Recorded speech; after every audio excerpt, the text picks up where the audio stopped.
let's talk the Penguin. Alan and I gave our thoughts last week on episode 1. It has now become appointment television on Sunday night for me. Truly, it is that good. But I want to know what you guys think. So chime in with your thoughts for those who have seen it. I think 2 episodes in, it might be the best show already this year. Two episodes in, I'm already calling it. I was wondering that. I was having that same conversation. I was trying to remember, okay, what have I seen so far this year that is this good? And I don't think anything right now is in the ballpark. I mean, this is great television, great writing, great acting.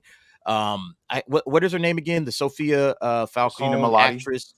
Oh my God, man, she is diabolical. She is scary. She is killing this role, man. We can she fix is her. Amazing.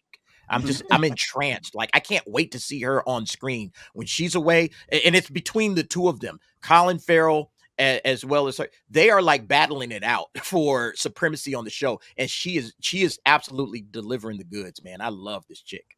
DA, I agree with you. I ship them. I think we should do memes right now. It's going to end horribly, but I ship them, yes. No, we're not Penguin shipping. And Sophia. Yeah. Let's go. There you go. Take them home to mom. Well, what's amazing about while watching Rings of Power, this is refreshing, truly. Smart television. Well, actually, you bring up one of the tragedies about the Penguin, because I am glad that so many people are liking it, but it is just proof that, unfortunately, the mass audiences have been so entertainment malnourished that they find this show fantastic, because I've watched it and I'm like, yeah, this is okay, but I've seen this before. I've seen this on The Shield. I've seen it on The Wire. I've seen it on The Sopranos. I've seen it in Goodfellas. I've seen it in Scarface. Give me something that isn't afraid to explore what Batman and Detective Comics are. And unfortunately, Warner Brothers, for the last 40 years, has been terrified of giving us something that would actually explore what Batman is. Now, that having been said, performances are fantastic. I love the driver kid. He's great. Yeah.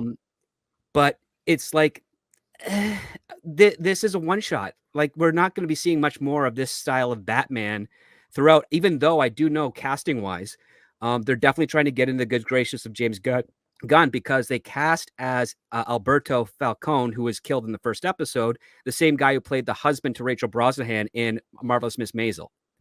So they're trying to be like, hey, we watch the same stuff that you do, James Gunn. Look at the cast we got in of the films that you like, James Gunn. Please keep us around, James Gunn. It's very transparent and desperate.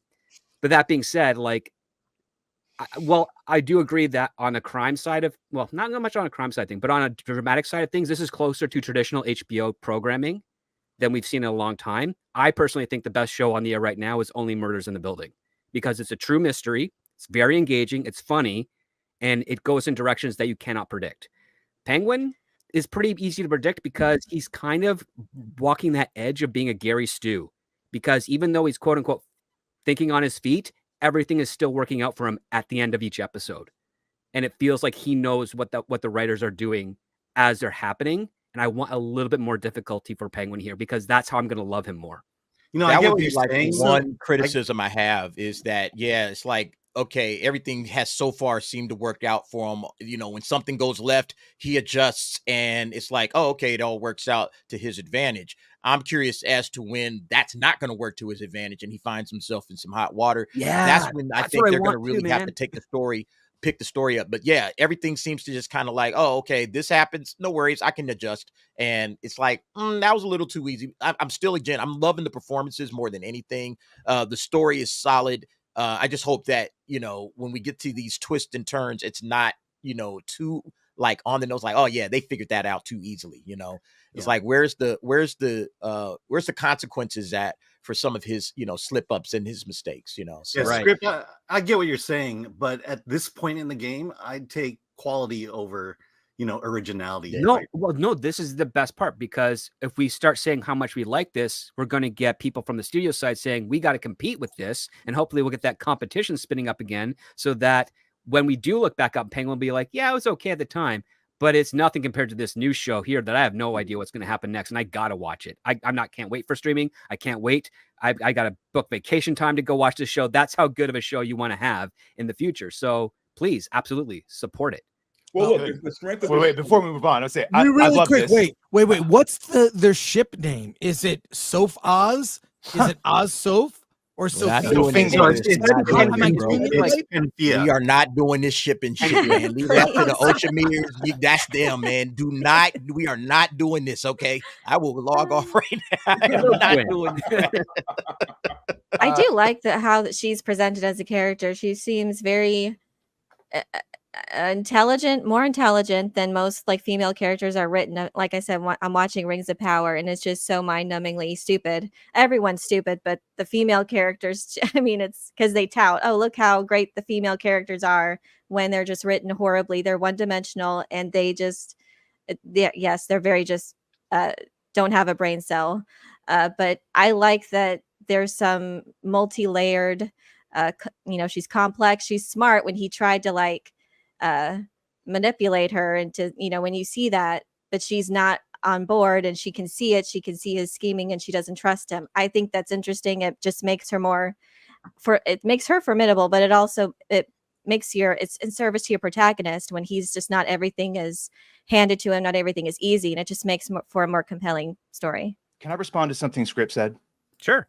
I don't think recasting John Turturro with Mark Strong is desperate by any means. I think they want him for flashbacks and either couldn't get John Turturro or just for whatever reason. So now they have Mark Strong. I don't think anyone is trying to. James Gunn is already doing what he's doing with his Batman exactly. Brave and the Bold. Matt Reeves has already said what he wants to do with the story is Batman is the movies and the shows are characters he can't get movies for, but need more fleshing out. And this is a bridge point. So yeah, I just had this conversation with Tom Connors of we've seen this all before, and just because it's done well now, I get that, but also even in the best of times, I think this would be a good show. The performances shine through everything. I think you all think what's happening now, but you don't, because there's still the comic stuff that they're going to throw in that will be different from the movies or TV shows you're thinking from. But yeah, I don't think it's desperate to recast an actor. Especially when I didn't really like for that. They recast him for scheduling purposes.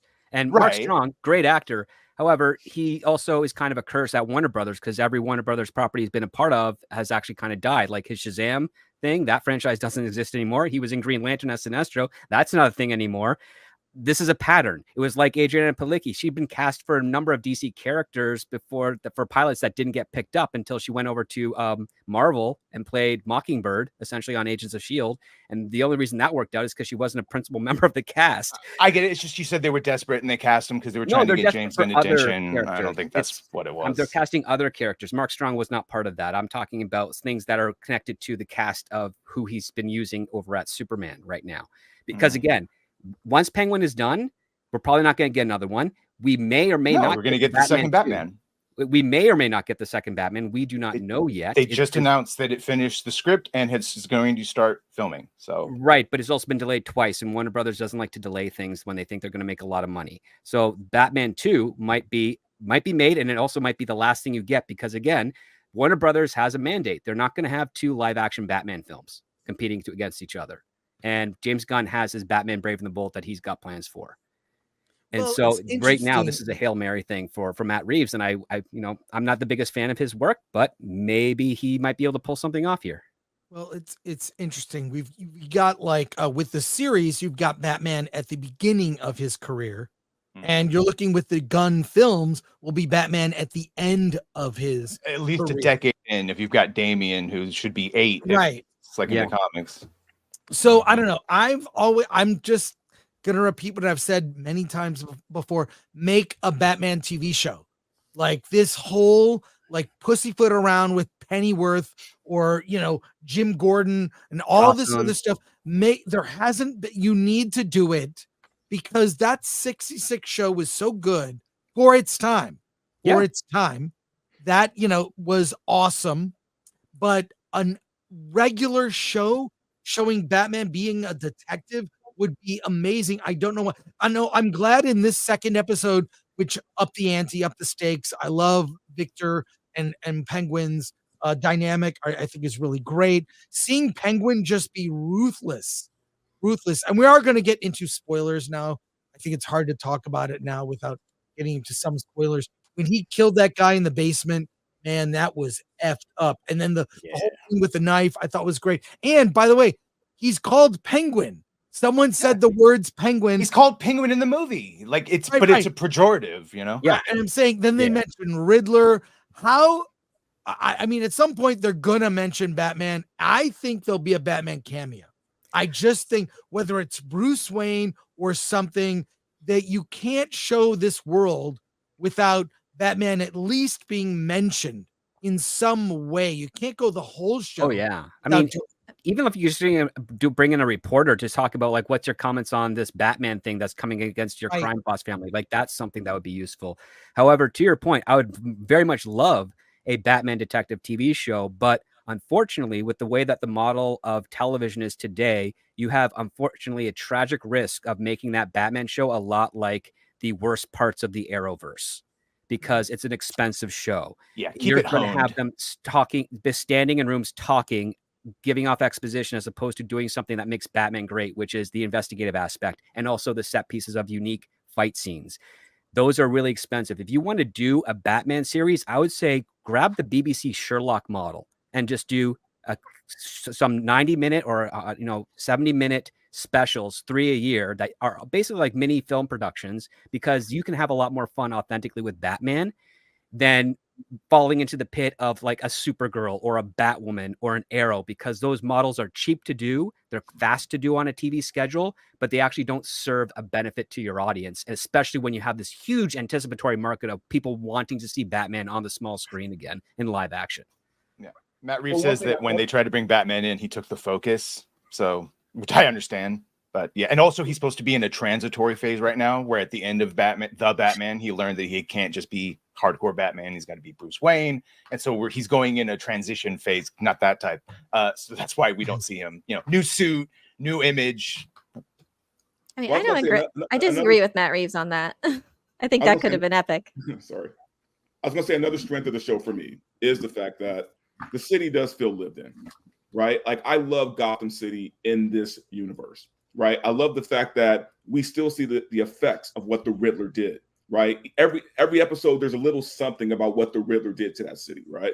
I love that they're not just leaving that behind. I love that, you're hearing these background conversations, right? Where they're talking about the Riddler, where they're talking about, what's been going on in Gotham. So I feel like besides the strength of the acting, which let's agree that this is what the show is. The strength of the acting is what holds up this show. Yeah. But there's something about the world Matt Reeves has created for me. Like it feels like it to me, and I'll probably get a lot of shit for this.